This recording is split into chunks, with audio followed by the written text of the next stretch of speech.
Et puis quand même quelque chose que lui, il mettait, parce que il arrivait à charger tellement les sons qu'on était devant...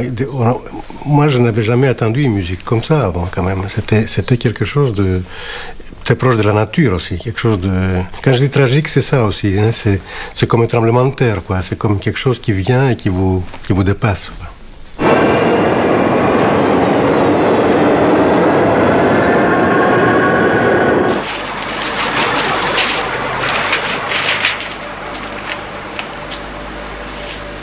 Alors c'est avec ce crayon-là qu'on le fait, qui est relié à la table d'une manière électromagnétique.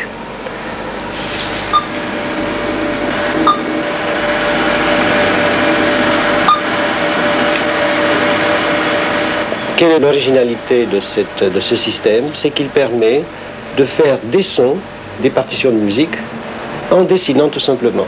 C'est l'ordinateur qui calcule le dessin et qui sort les sons.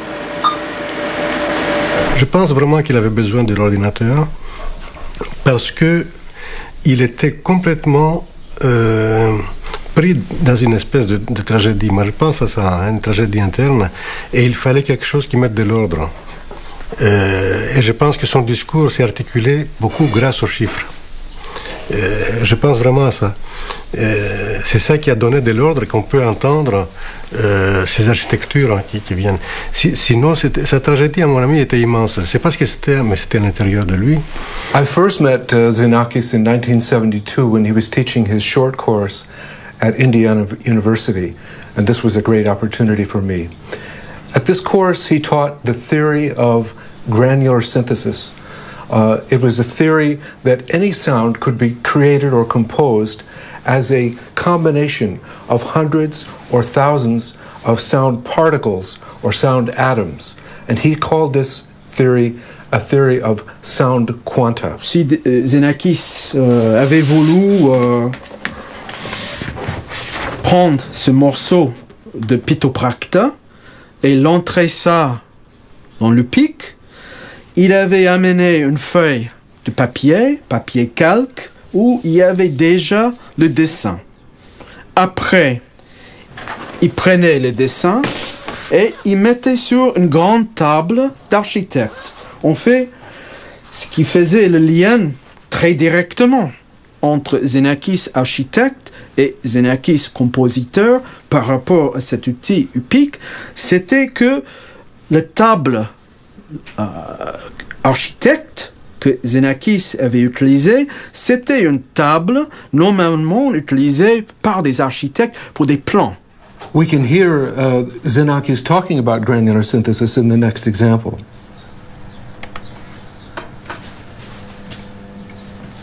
J'ai pensé à une synthèse de son à base de quanta sonore.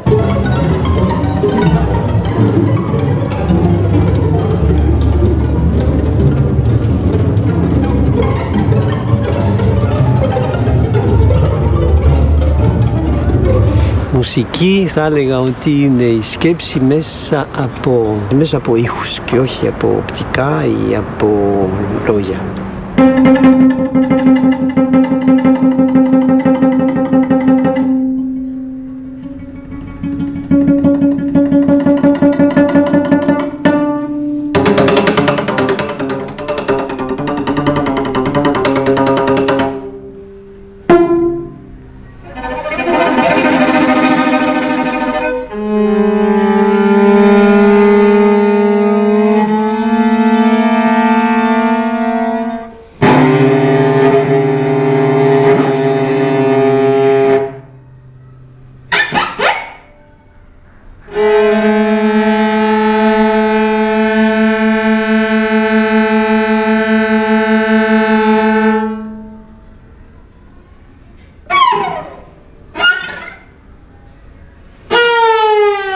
Mais on n'a pas habité 53 ans ensemble sans qu'on ait eu des intérêts communs au départ. Il était un garçon, un jeune résistant, exilé, apatride. Moi, je venais d'une enfance complètement saccagée, loupée, pendant la guerre. à la ligne de démarcation avec tous les résistants qu'il fallait passer dans l'autre ligne. Donc, quand il m'a rencontrée, d'abord j'étais brune, j'étais petite, j'avais des jolis petits seins qui pointaient comme ça a dû lui rappeler un peu la Grèce. Mais après, j'étais une jeune fille qui, obnubilée par les guerres, par les exils, j'ai eu une grande période romantique où je me saoulais de littérature russe, soviétique, etc. Donc, on avait d'emblée des intérêts communs sur la hantise de l'exil, la douleur de l'exil. Et moi, dès mes premiers livres, j'écrivais là-dessus. Je voulais écrire là-dessus. Donc, on avait ces points communs-là. Mais après, notre cohabitation a merveilleusement duré 53 ans, avec des coups de gueule. Cet homme m'a impressionné par son talent, par sa capacité à travailler, il s'est usé d'une manière inhumaine pour la musique. Cendré, Teretector, Nomos Alpha, Nomos Gamma, Nuit, et les œuvres pour grand orchestre, beaucoup. J'ai trouvé qu'il y avait tout un monde de douleur, de monde qui s'ouvrait, qui est apocalyptique. J'ai été, oui, sa puissance m'a toujours terriblement impressionnée dans ses œuvres. J'ai moins aimé certaines œuvres pour instruments solistes où il adorait chercher les sons extrêmes, y compris les plus laids, pour mon oreille de petite française, voilà, qui n'a pas beaucoup avancé, mais qui a quand même avancé en musique contemporaine. Mais la notion du beau et du laid, il voulait beaucoup, il ne l'intéressait pas. C'était au-delà. Et moi, j'étais encore un petit peu restée à la notion du beau et du laid, un rien classique. Mais j'ai pas son ouverture d'esprit. Il me disait, ça fait rien, tu es bête.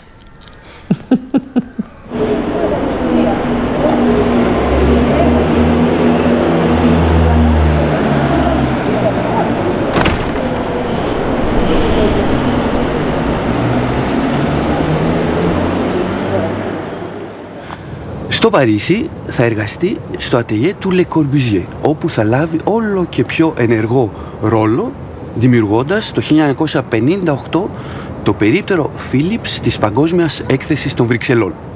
Ο Le Corbusier θα αργήσει να αναγνωρίσει την πατρότητα του Ξενάκη και έτσι θα φύγει από το ατελιέ ο Ξενάκης και θα αφοσιωθεί στη μουσική. Lorsqu'il est arrivé à Paris, il était un exilé condamné à mort. C'est grâce au soutien de camarades communistes qu'il a trouvé un travail chez Le Corbusier. Et à partir de ce moment-là, l'échec politique que représentait l'écrasement de l'insurrection de gauche en Grèce a été métamorphosé par lui. C'est peut-être aussi un des sens de métastasis. C'est une mutation esthétique et c'est une mutation personnelle. Le combat politique a échoué, on va le déplacer sur un plan de l'imaginaire essentiel, celui de l'art. Et je crois que toutes les œuvres de Xenakis ont voulu opérer cette métamorphose et c'est ce qui explique l'omniprésence de ce qu'on peut appeler une scène sonore primitive, qui est la grande manifestation de décembre 1944, détruite à coups de mitrailleuse par les occupants, et qui a déterminé ce goût de Xenakis pour des décalages de tempo, comme des slogans qui se dérèglent, et pour l'irruption brutale d'une mutation.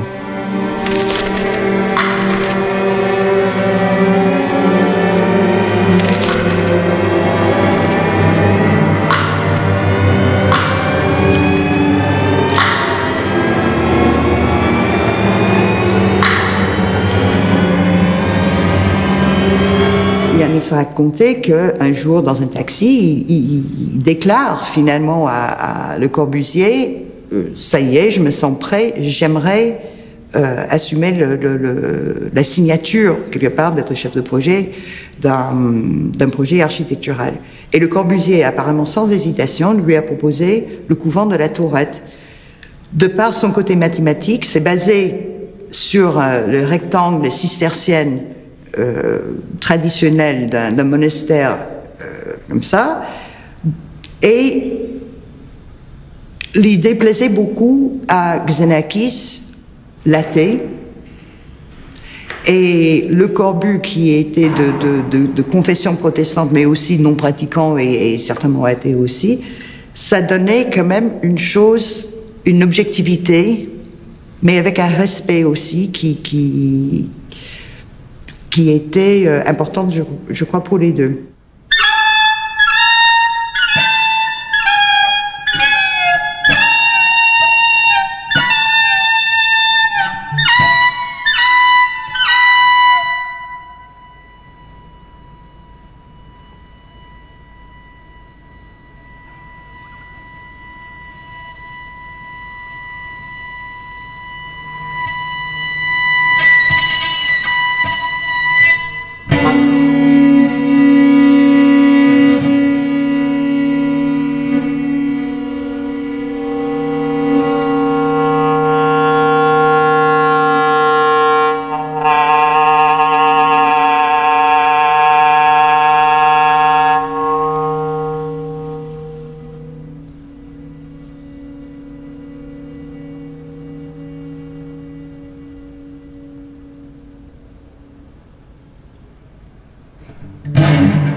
Xenakis, suite à la proposition de Le Corbusier, revenant de l'Inde, où il y avait beaucoup de pertes, de chutes, de gâchis au niveau du verre, il a dit, mais qu'est-ce qu'on peut faire pour éviter ça? Est-ce qu'on ne peut pas inventer quelque chose?